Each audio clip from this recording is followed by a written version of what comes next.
Yes, we're a little late, but we're here. Melanie and I got to talking, and we forgot it was 12 o'clock. Yeah, Sorry.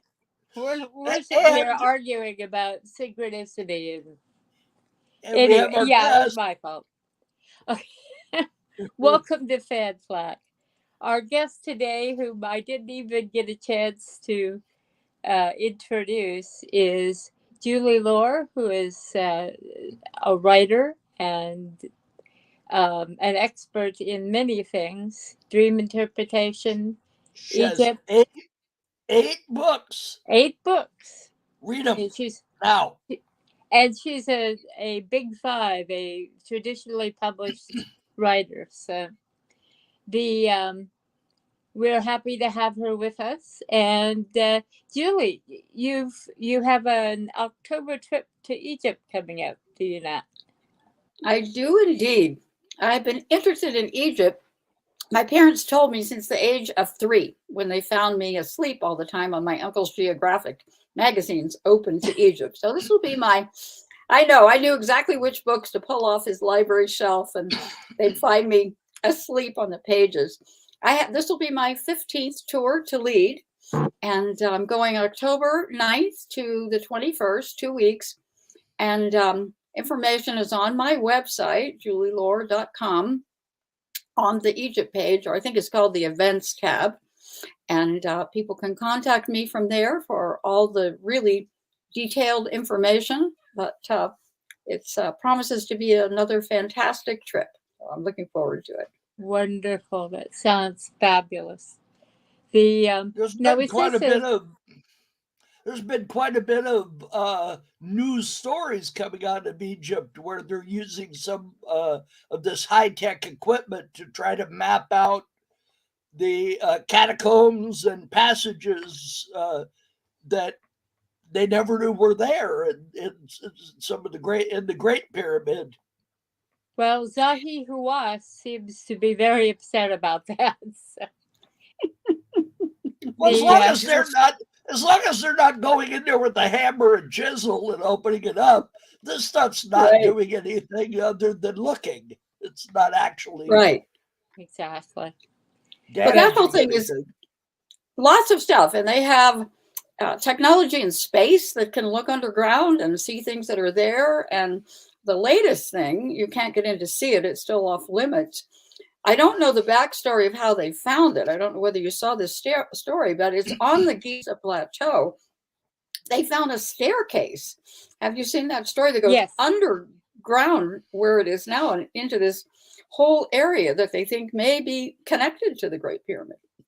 Fascinating. They're finding more stuff all Yep.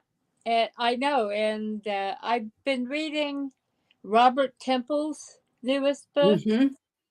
And of course, he has the wonderful book about Sirius. But in Yes. this particular case, he's suggesting that the entire pyramid complex may have been to create a flow of chi. Mm-hmm. And it's no, don't worry, Mark. I'm not going to get further. Really. But it Gee, just makes you wonder what the entire complex was for, and what secrets still remain to be revealed. But well, I, let's face it. The Egyptian government is hoping they find another treasure trove like Tutankhamun's oh yeah, tomb. That's Right. what they're hoping. that's why I'm sort of puzzled by Zahi Hawass being, you know, confrontational about them getting in and looking further. Certainly, Because they could. he doesn't want anybody else to know it's there. Yeah, I but think you're right about that, Mark. Yeah, I probably. think I you're probably mean, right about that. they were fortunate that all of Tutankhamun's stuff was public knowledge, so it couldn't be ravaged and sold off to collectors. It Right. was there for the public to see. And what Yes. a lot of the stuff, there was that much tenfold over that was Right. stolen by robbers Yeah. from tons of tombs that were discovered before King Tut's. And, Right. you know, all of that stuff is in the hands of private collectors and nobody will ever see it Right. till That's till right. they die, and their grandson says, "What the heck is this?" Puts it in a What is garage this? sale. And then we'll hear about it from Dr. Lori. They found this. Now, the thing I wanted to also discuss is my husband wants me to ask this because he's very interested in the Paracas skulls. I don't know if you're familiar with them. The what The skulls? Paracas skulls in The elongated heads? Yes, yes. And he's interested in your opinion of that and how it might correspond to Nefertiti and that sort of thing. You know, I still don't have, I don't know what I would say. It's a fascinating subject. And of course, Nefertiti did have an elongated skull, so did Akhenaten, Yes. and some of their children. And many people have done a lot of scholars, the word you said. There's a whole bunch of them in South America. They have this huge exhibit of all these skulls that have been found. Yes. And many researchers believe that those skulls are from extraterrestrials. I don't know the answer to that. Certainly, one thing I will say, and this is probably a little bit off topic, but John Anthony West, both probably your listeners know who that is. John Anthony West claimed that he had seen an inscription and a carving and something like a papyrus. And he believed, and I agree with him, even though this is really heresy, that the ancient Egyptian culture was probably at least 30,000 years old, not 5, not even 8 or more. Oh, I agree. And here's the part that he never said, but another author, her name was Murray Hope, she was British, believed that, and this I agree with, was probably founded by colonists from Sirius. Yes. Brings in Robert Temple, Sirius Mystery, all of those things that, you know, all those things that weave together. So I believe that. And, you know, we could probably spend a whole lot of time talking about that. No, I think that's a thoroughly possible contention. And I think the more we hear about disclosure and the more we're going to be hearing in the next few weeks, I think we'll be hearing more about that in particular. And what I wanted to start out with, and of course I interrupted myself as I so often do, but one of my first synchronicities was involving Horus, and the interesting thing about it is that it wasn't any specific event. I just I became fascinated with Egyptian mythology, and I started reading. And, you know, the minute that you gaze into Horus, Horus starts gazing back at you. And I started having one synchronicity after another. And for instance, I decided, okay, I'm obsessing too much about this. I'm going to go and do my other work. And I turned on the TV. And what comes on but Eye of the Eagle? And it was about a group of Native Americans that worshiped Horus. Wow. And I was like watching this going, that's uncanny. So I would reach over, got the remote, and I flipped it. And the next thing I saw was a person in a costume with a head of a falcon. And I mean, what that's insane. That doesn't happen just normally. So suffice to say, for the next year, I had one odd thing after another, and it sort of followed me through the years. And probably the most dramatic example is I was sent a doll in the image of Anubis, and I opened it up. Oh, well, this is nice, and I just set it aside. And 1 week later, our little sister died suddenly. Oh my gosh. And it was just, Anubis, and, it occurs to me that there is a great deal of synchronicity in the whole web of Egyptian mythology. And that when you start getting connected to it, it doesn't let up. It sort of follows you. So I guess that was a sign that was coming or something for the universe. But I have to tell you that almost all of my knowledge of Egyptian mythology is coming from Stargate. So, sorry. well, we may That's find great. out Stargate is more of history than of. Well, Stargate was very heavily into Egyptian mythology. Right. Anubis Right. and so forth. Yeah. And Well, go ahead, Mark. I was just gonna tease my sister and say, well, a Horus is a Horus. Of course. Of course. You can tell you guys are related. Yeah. We have the same. Well, I can't decide how to take off from what you said, Melody, because there are two things I wanted to talk about. I guess I'll try. We'll see where it goes and if I remember the other one.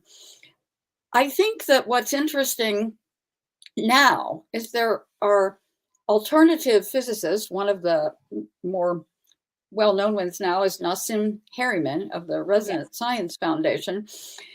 But my husband just wrote a paper. He's a PhD and kind of off the charts gearhead. He wrote a paper that he called Quantum Causality. And what we're learning and what Nassim has been able to show is that every proton in the universe is connected to every other proton. There's no separation. And the famous physicist who wrote a book, I can't remember what the book was named, it might have been Schrodinger's cat. He said the total number of minds in the universe is one. And I think that's true. And the more we're open to these kinds of experiences and realize that it's all interconnected, and once we accept that, then these kinds of experiences multiply, just like you were saying, Melody, a whole year of experiences. And in my book that we'll talk about, that was the fascination for me, because what I have come to believe through my own experiences and writing and working with this is that we can be more open to these experiences when we're so-called awake and when we're so-called asleep, which is really all one thing. And who's to say that what we call awake is that we've just all agreed to participate in this waking dream? So my own experience and that of others who I work with, it's as if once we realize this is the case, it's like then we plug into the matrix in some way, but a positive way, not necessarily the negative kind of matrix that those movies were about.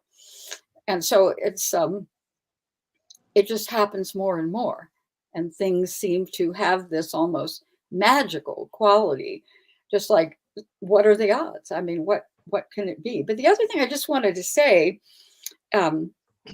did you have a prior fascination with Horus? Because Horus is No, And have you he just studied came out the of nowhere. fascinating? I So think it'd be interesting to study his mythology to see what speaks to you symbolically. Oh, I have since Oh. then, but it's what's I'm thinking it has to be a reincarnation thing. It was so dramatic and manifest, and when, Yes. of course, talking about synchronicity with Carl Jung's theory, with this condensation of meaning in these symbols, and that's so powerful that when it starts unfolding, it isn't, it's Skinwalker Ranch. Right.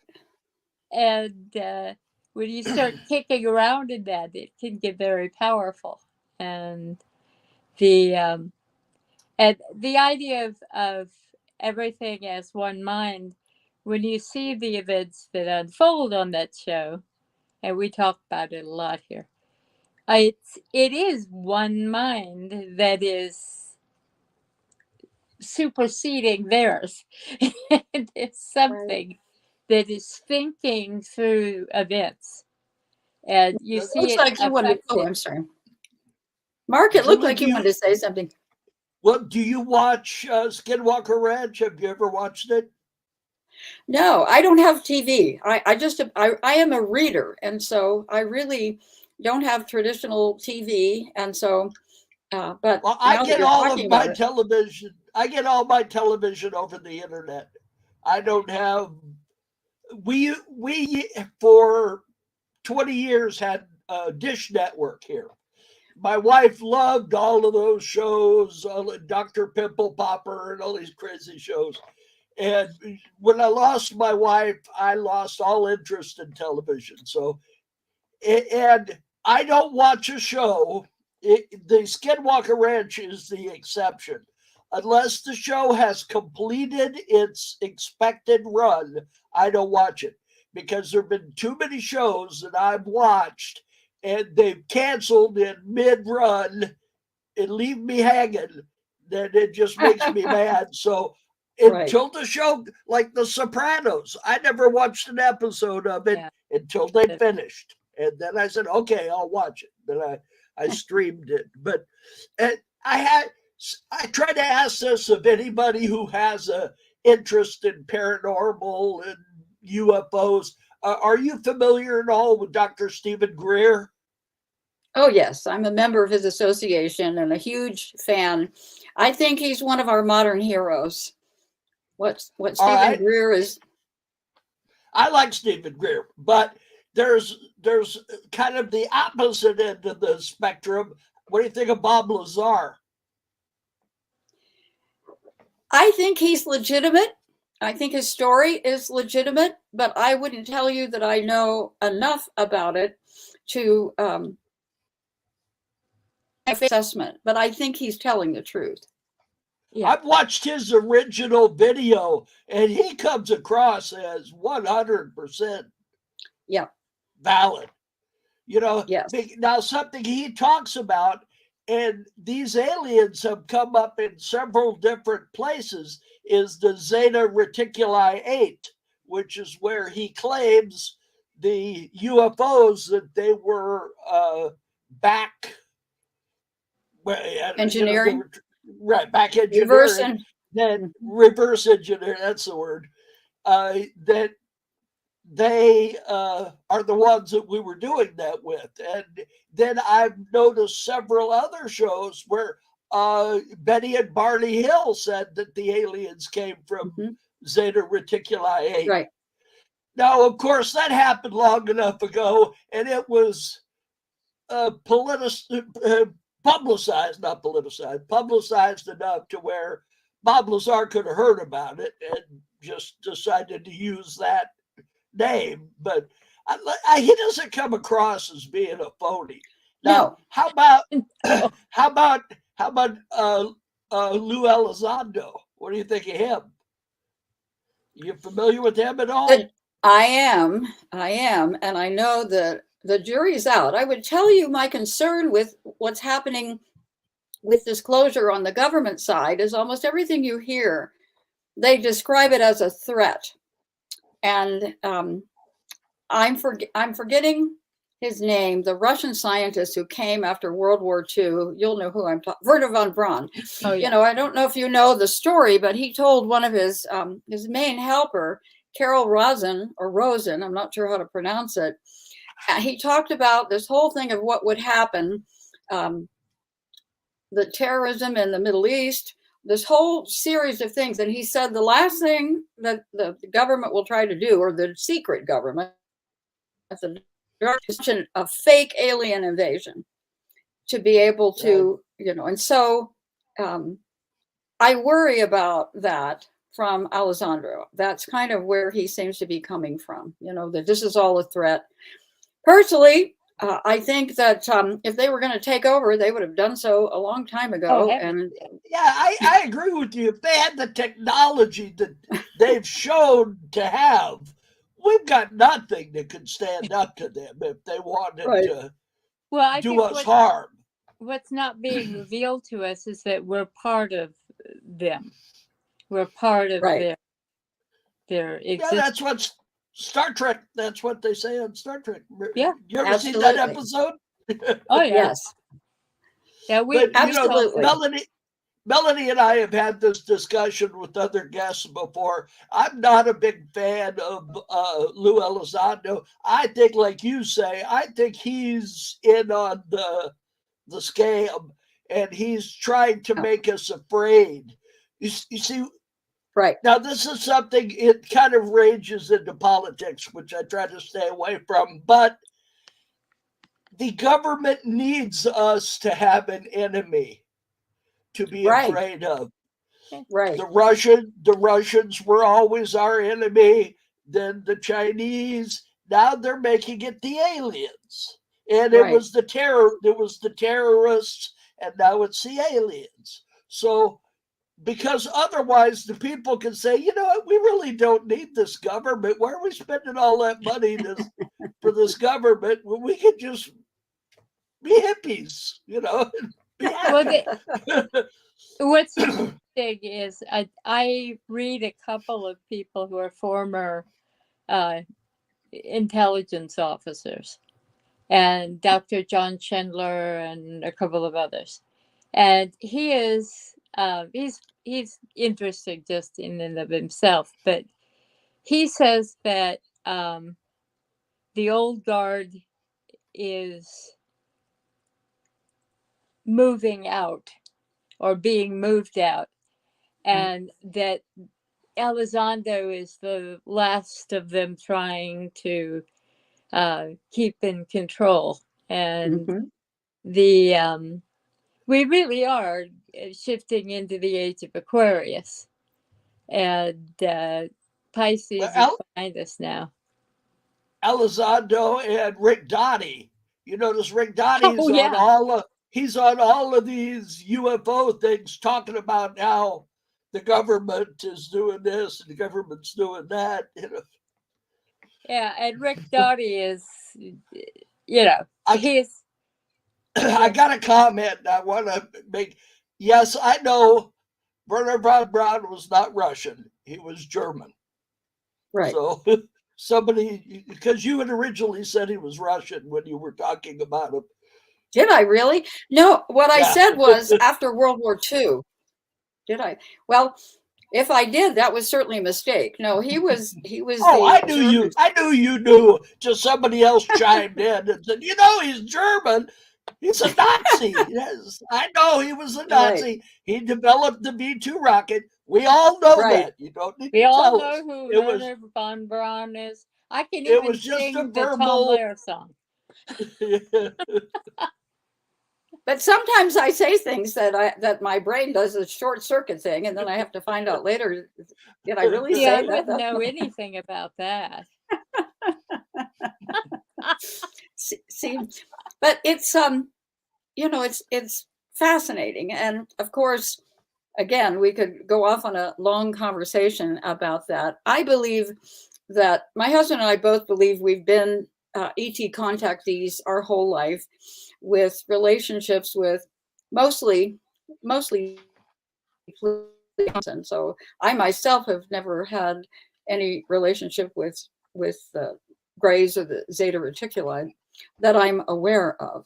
And so this whole picture is so much bigger of ET races that have been visiting our planet for maybe 1 million years. It's a really long time. It didn't start in 1945. This has gone on a really, really long time. And there are people who I respect, like Richard Dolan and Linda Moulton Howe, and people who are serious researchers and historians trying to document a lot of this that has happened with people. Yes. So, well, there's a lot of that. There's a lot of that documentation out there.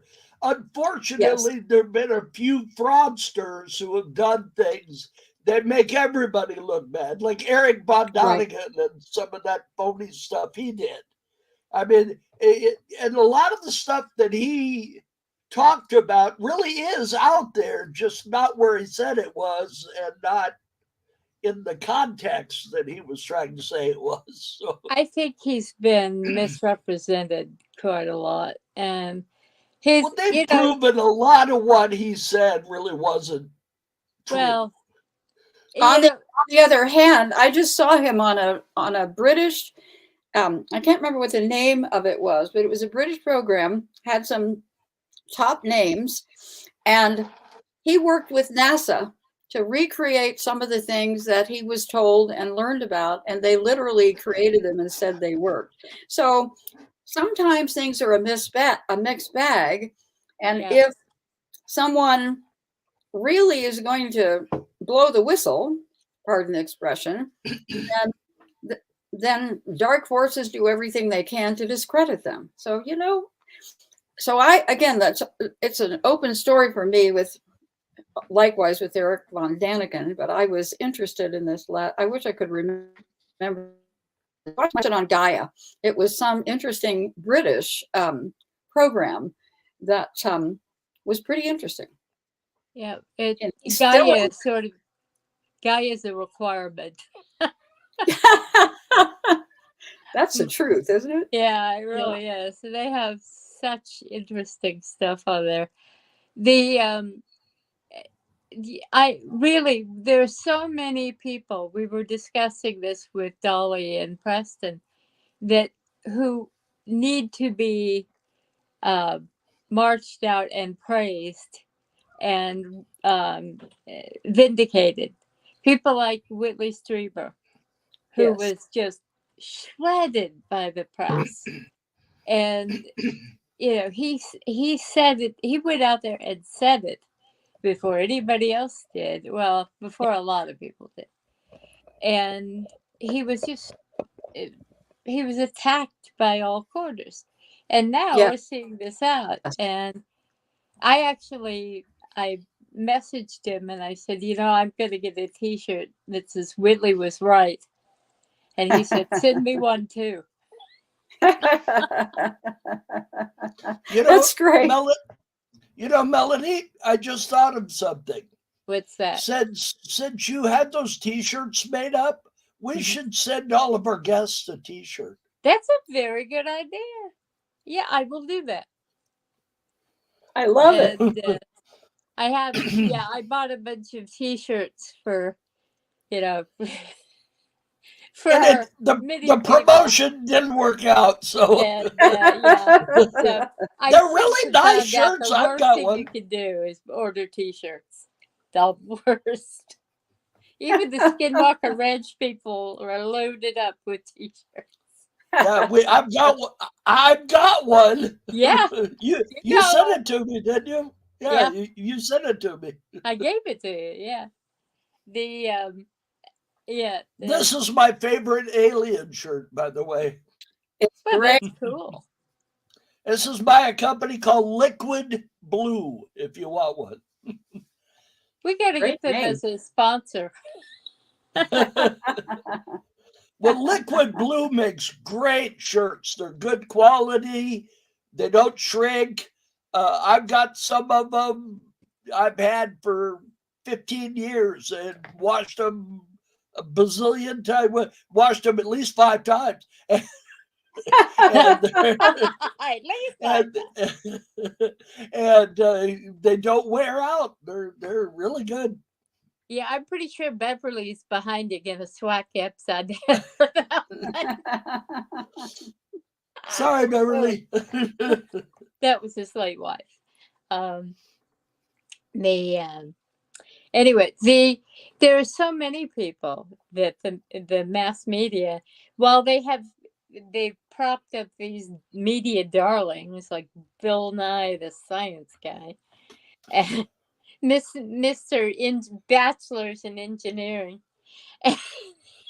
Well, Bill Nye's been thrashed on enough websites to where people know you can't listen to him. Yeah. You know, unless you're a 5-year-old watching some show on elementary science. And you He's want to not see even a how a gas scientist. cloud forms, yeah. Well, he has a bachelor's degree in mechanical engineering. He doesn't know anything about science, nothing about the climate. There's plenty of people you can actually listen to that know what they're talking about. You don't want to listen to Bill Nye. It was funny. We after Bill Nye held forth on nuclear fusion and fission and all of that. Well, what I liked is he called it nuclear. Of course he did. That was my favorite thing. And like so George the next Bush. episode, I interviewed Mark and I said, Mark, you have a degree in engineering. Tell us what nuclear fission is. And he went, I have no idea. And of course, that means Bill Nye has no clue either. So, but if you look at the backgrounds, it's interesting. What is his name? The main physics guy they have on all the news shows. The black Now, I know who you're talking about. Neil deGrasse Tyson? Yes. Oh, Neil God. deGrasse Tyson. He's another Bill Nye. Well, Neil deGrasse Tyson, Carl Sagan, and Bill Nye are all three affiliated with Cornell.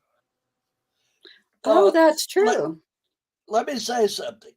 Yeah. Carl Sagan was a good guy, very intelligent, and he believed in UFOs. Yeah. But the government had something on him. Well, they have him on Neil deGrasse Tyson and on And Bill Nye. they blackmailed Carl Sagan into keeping his mouth shut and doing what they told him.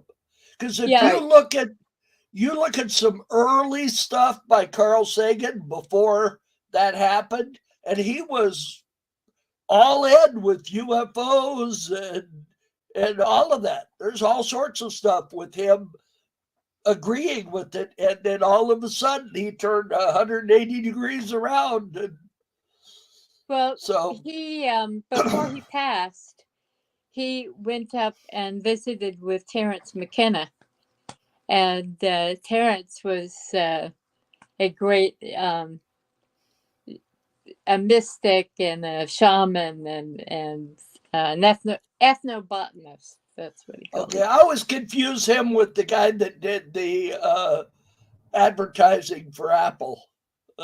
No, he has a very similar name. Yeah, well, Terence does not compare with anybody. He was off on his own planet. Well, he just had a similar name. Yeah, but Carl went up to see him before he passed, and they had long talks about the other side and it.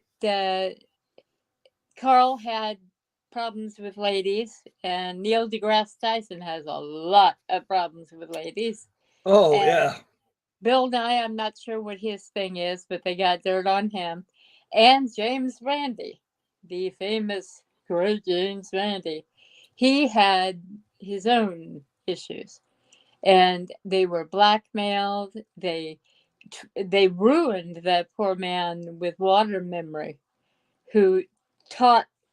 They were actually proving that the information is what makes the treatment in addition to water, that you can actually text medicine to people and you just add water.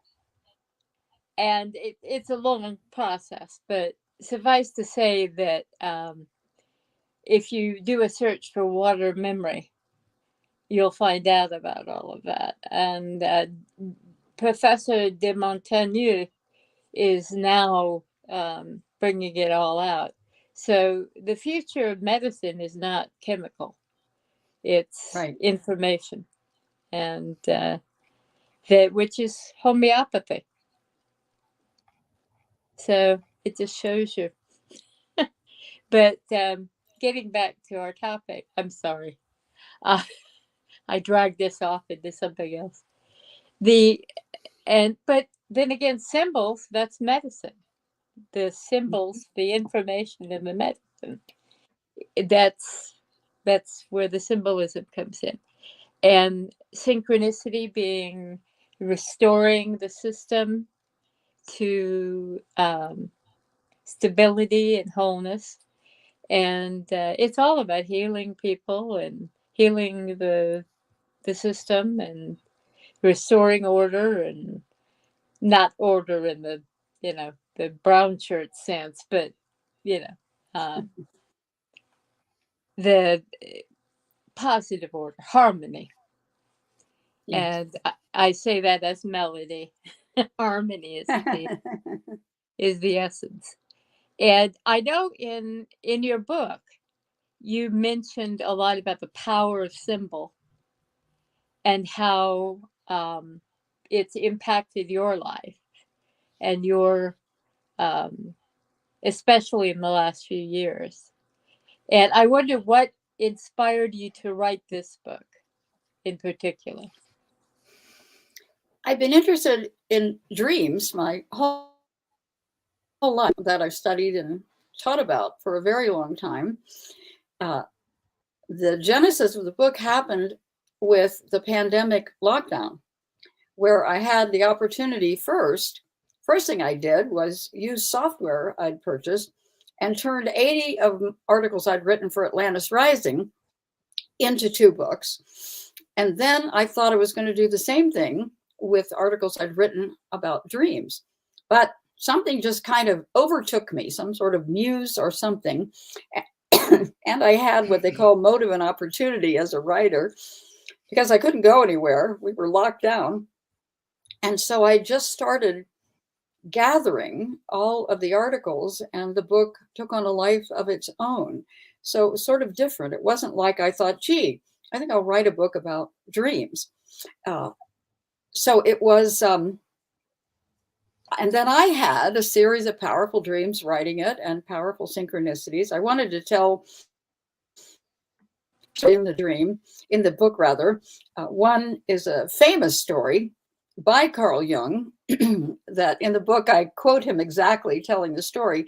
He had a female client who was highly educated and thought she had to be right about everything. And so even though she was trying to have therapy, nothing could penetrate her reasonable or her, he calls it Cartesian logic.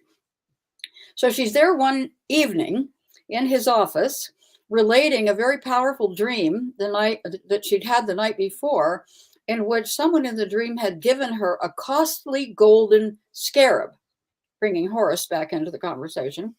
And as she's telling him the dream, he hears something tapping at the window. And the window is just a little bit open and it's distracting. So he turned around, raised the window, and caught it in his hand. And it was a large insect. And it was a scarabide beetle. So he handed the insect to his client and said, here's your scarab. And the likelihood of that synchronicity, the dream about the scarab, and the insect tapping on the window to get in was so powerful that somehow that did it, punctured a hole in her logic, and she was ready for therapy. The other one, I'm sure I'm not going to tell this exactly right, it's in the book.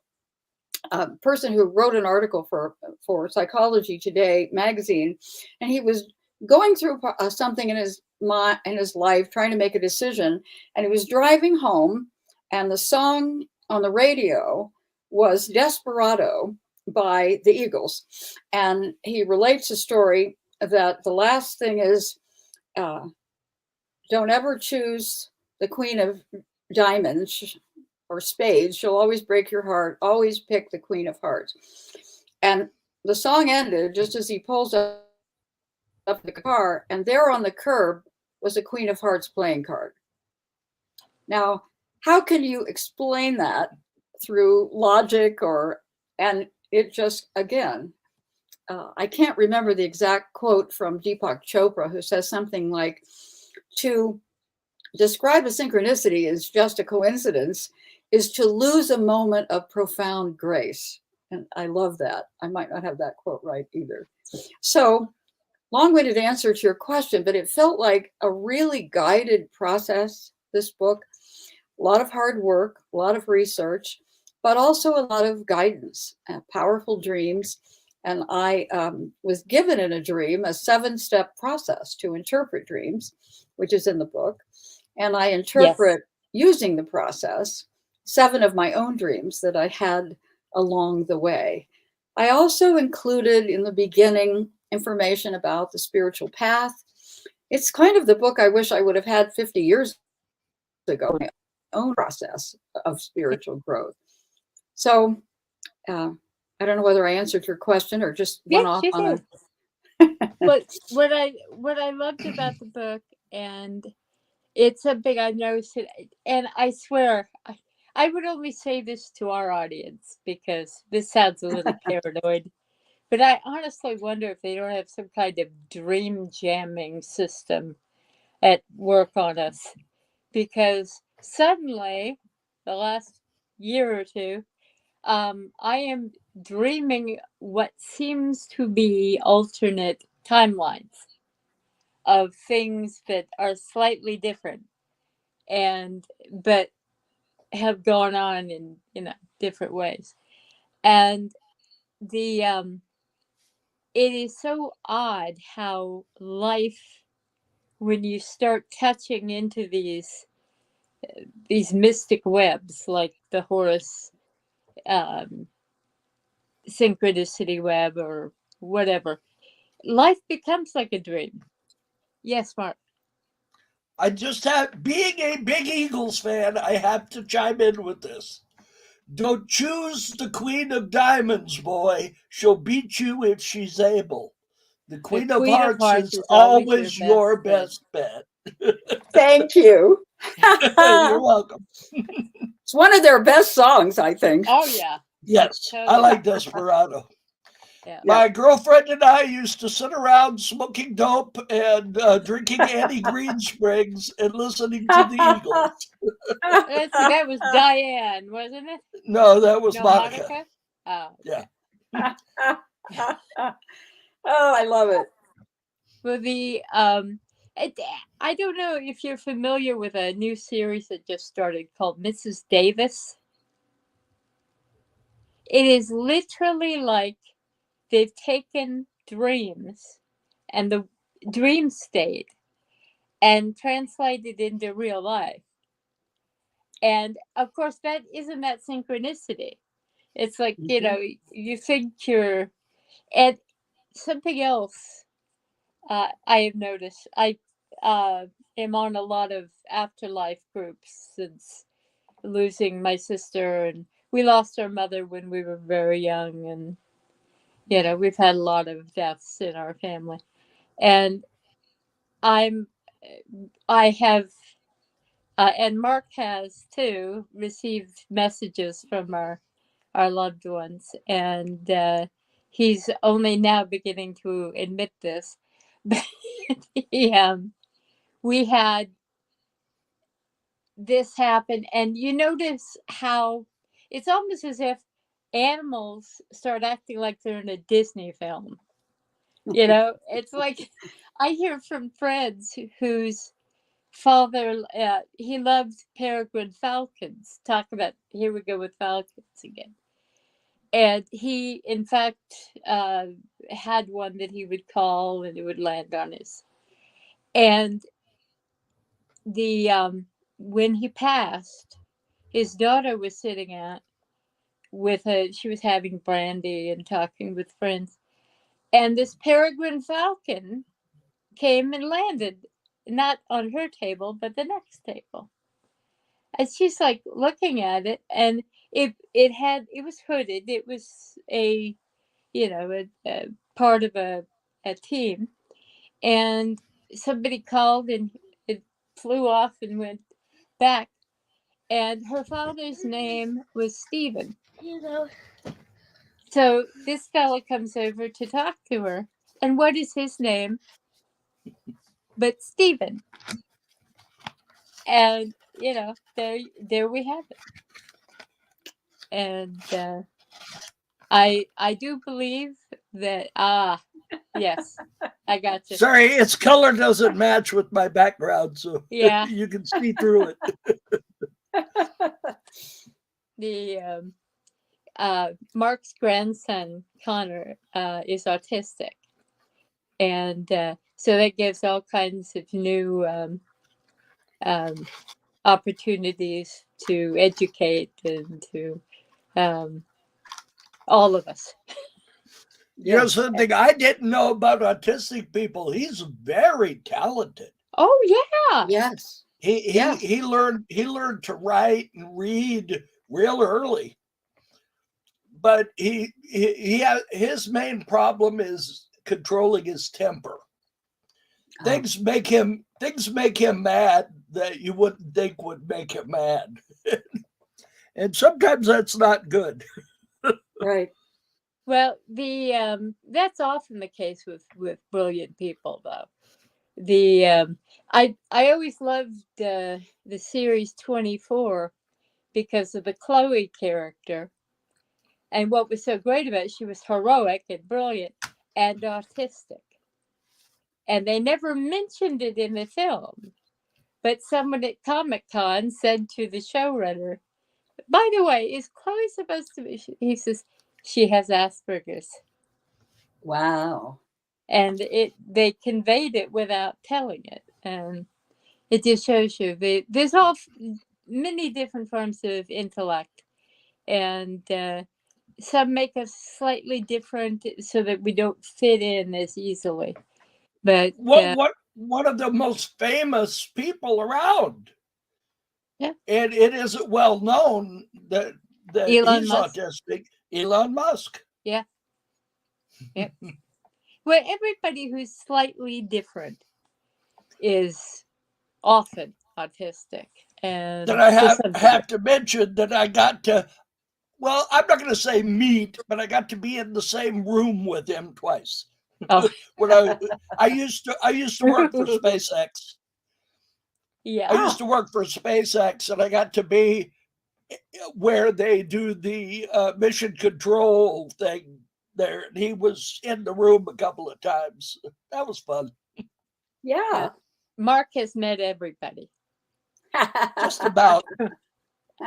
Yeah. I never met a president. I got to be real close to Lyndon Johnson once when he was at the airport, but that's the closest I ever. That's the closest I ever got to a president. Of course, I live in the hometown of Richard Nixon. This is where, in fact, I live like less than a mile from where he was born. Wow. Yeah. I live down the street from Frank Zappa's old house. Well, did you used to live close to where what's her name? Judy Garland? No, the aerialist. The one that got lost in the airplane. What's her name? Oh. Amelia Earhart. Amelia Earhart. Because that was her. Because she was based in Palmdale at one time. At one time, the main drag of Palmdale used to be her runway. Yeah, and then they turned the other. They turned it into a street. Pappy. No, what was her name? Pappy Boynton or no. Poncho Barnes. There you go. Yeah, She was the her one that friend used to around it. she used to ferry bombers around during the war. Yeah, she taught Pancho Barnes and all of the female pilots taught Chuck Yeager and Neil Armstrong and everybody how to fly. It was Well, female pilots that helped them. she flew out of what later became Edwards Air Force Base. I Yeah. forget what it was called originally. It was called something else originally. Yeah. But yeah, that's my area. That's where I live. But anyway, getting back to where we were. Real in the subject. Yeah. we get off track. See, Melanie and I both know a lot of celebrities. I used to do a lot of the conventions, so I got to meet hundreds of them. I'm acquaintances with Walter Koenig that used to be on Star Trek, and I used to know Jonathan Winters before he passed on. So, and Melanie, most of her stuff was due to fan club work and her book. Melanie wrote a book on Dark Shadows. I don't know if you're aware of that. That was my first book. There have been 16 since. Oh, congratulations! And you know my favorite one of her story is the one about the lady who takes her mom to lunch, and at the end of the story, you find out her mom is in an urn. Oh God, that.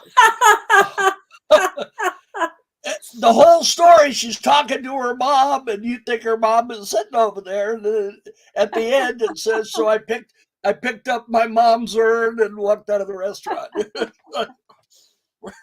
What can I say? That's great. That has always been my favorite one of your stories. Yeah. Well, I wrote that when I was about 18. There've been a lot more since. But thank you. But anyway, getting back to our topic, and yeah, we tend to venture off onto all variety of different things. But it's so odd the way, for instance, when my little sister died, our little sister died, she and I used to rescue bees out of my swimming pool, because bees they'll try to drink and then they'll, and so we'd go out with the little scooper and we'd, rescue them and put them over. And so it was a real important thing because of the situation with bees. And when she passed, I was walking with my niece one day, and I felt something drop on my arm. And I look over, and it's this big honeybee. And I'm like, that doesn't happen. Since when has a bee ever taken a ride on your shoulder, And so I'm going, okay, this must be Mink. And that was our nickname for her. Her name was Melinda. And I said, well, Mink, if that's you, just don't sting me. And this bee got in the car with us and hopped up on the dash and rode all the way to our home. And it finally just, took off. But it's like it becomes a Disney film. The little bugs and the animals start acting like they're, Don't start telling me that you had mice helping you clean the house or anything. No. You're kidding. See, that's my issue with poltergeists. Just, you're gonna come in, you're gonna change stuff, clean the house. I'm joking. But you figure if they can stack pans up, they can for damn sure take out the vacuum cleaner and have a bash. We have okay. We're being spammed. Just, we are. Yes. Just to tell you, Julie, we have 5 minutes left. So if there's anything you want to promote or talk about or tell us about your book, like, for instance, are your books on Audible? I don't think so. That's Something we got to do. We got to get your books on Audible. That will help quite a lot with the promotion of your other books too. Yes. But is that technology, or does someone actually have to record the book? Someone has to record the book. So you'd have to hire somebody to record your book. Or do it yourself. Yes. Well, I'll hold up the book so people can see it. It's good. It's won 5 international.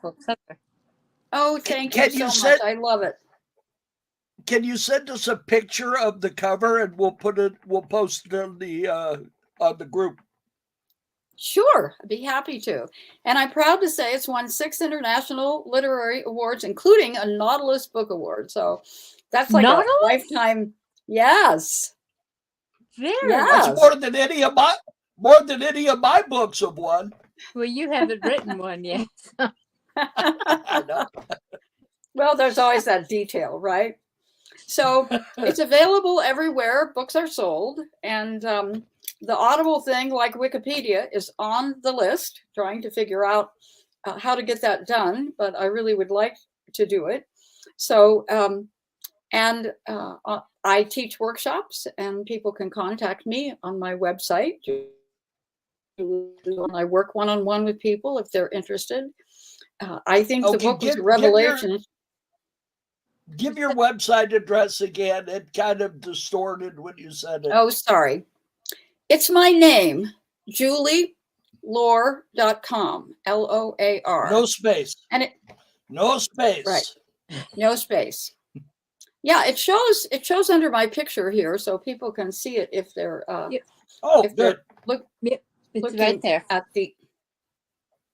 And so it's interesting. I've written 8 books, and my husband and I have co-authored several more. He has a different name, but all of that's on my website as well. And so we're busy, and thank you so much. I'm so grateful for having a chance to chat with you two and find out all these interesting things. It's well, thank you for being with us. We'd love to have you back. Wonderful. Well, I'd love to do that. Okay. Well, thank you for being with us. You're welcome. You've been a wonderful guest, and you're very patient. And our show is very laid back. We do not stand on ceremony, and it's always a pleasure to have nice people to talk to. Yes. So to give you a little, we started out. Well, Melody started this podcast a long time ago, and then she had a guest host, and that quit on her. So I came in a little over a year ago, and we started doing it together. And I have a different knowledge base, so I've drug her over more towards entertainment and UFOs, which is something I'm interested in.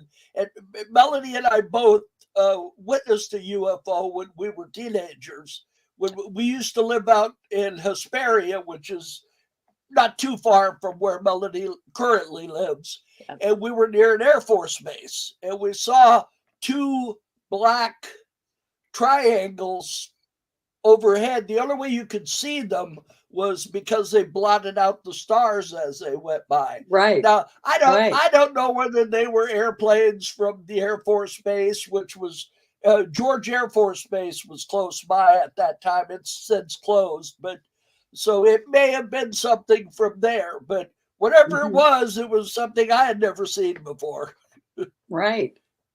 It wasn't. It was triangular, but it wasn't like the shape of the B-2. It was longer rather than wider. It was more like a kind of like a paper, the proportions of a paper airplane, something like that. Well, all right, we've got 20 seconds. What do you want to say, Julie? Anything else? Thank you so much for having me. It was delightful to spend time with you, both of you, and would love to do it again. Fabulous. We'd love to have you. You have a great day. You too. You all have a good week, and join us next time and watch the show on YouTube again, because you haven't had enough of us. That's right. Have a good week, guys. Bye. Bye.